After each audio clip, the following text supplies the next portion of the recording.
এখন দেখেন আমরা কি কি শিখেছি।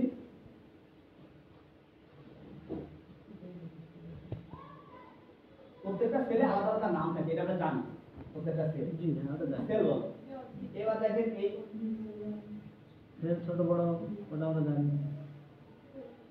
এই যে ঘর আমরা কন্ট্রোল পি দিলাম প্রিন্ট দেখার জন্য, এই দেখাচ্ছে ভালো কথা, কিন্তু অসুবিধা কি এই ঘরগুলো দেখাচ্ছে না। আর এখানে ঘর দেখাচ্ছে কিন্তু এখানে ঘর দেখাচ্ছে না।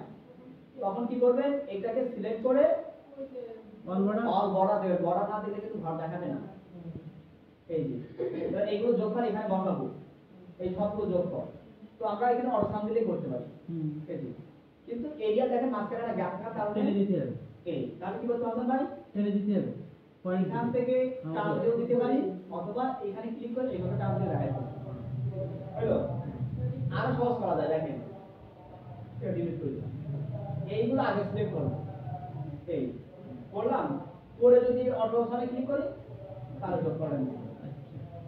আপনার যেভাবে সুবিধা হয়। আবার কোনো জিরো দেওয়া নেই। এটা যোগ করা তো ধরেন আপনি যোগ করেছেন, আবার কিছু চেঞ্জ করেছেন মনে করেন। আপনার লাস্ট বসের কাছে পাঠাবেন যখন ফাইনাল দেবেন, যখন তখন ডাবল ক্লিক করে এখানে যোগ করেছিলাম, এখানে ডাবল ক্লিক করে দেখবেন দেখা ঠিক আছে কিনা এইগুলা। এটা বারবার চেক দিবেন যে লাস্ট একটা লাস্ট করেছি যে পাস করলাম, এই যে ঠিক আছে কিনা দেখি। ডাবল ক্লিক করলেই ওই এরিয়াটা দেখা যাবে। তাহলে আপনার যোগ ঠিক আছে, বিয়োগ আমরা পারি, যোগ সংখ্যা গুণ একই জিনিস, ভাগ একই জিনিস। পারবো না এগুলো সবগুলো আমরা পারি। বিয়োগটা একটু দেখান। মনে করে 40 বাদ দেবেন, তাই না?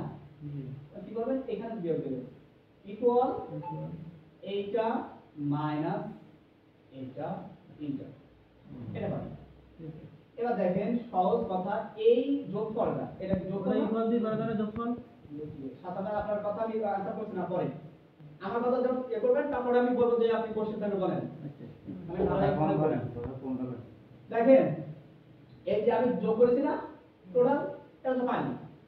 এখন এই সামারিটা এটা মনে করেন অনেক বড় শীট। এখন এই যোগফল করে টোটাল করো, আবার এখানে নিয়ে আসতে হবে। এখানে টি ও টি এ